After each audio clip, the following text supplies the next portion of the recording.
Egypt has unveiled two restored New Kingdom tombs in Luxor, discovered by chance in 2015 and dating back to the 18th dynasty.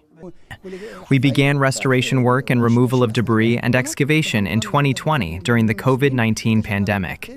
They feature very important scenes from the 18th dynasty of the New Kingdom. The tombs of Amenhotep Rabuya and his son Samut feature vivid scenes of daily life and the afterlife from the time of King Thutmose III. Separately, the original plaster blocking wall from Tutankhamun's tomb entrance is now on public display for the first time in over a century. It is the only surviving artifact of Tutankhamun that the world had never seen before. Recently, an Egyptian team reconstructed it.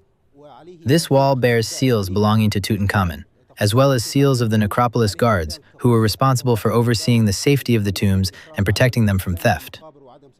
The wall bears Tutankhamun's royal seals and marks from necropolis guards.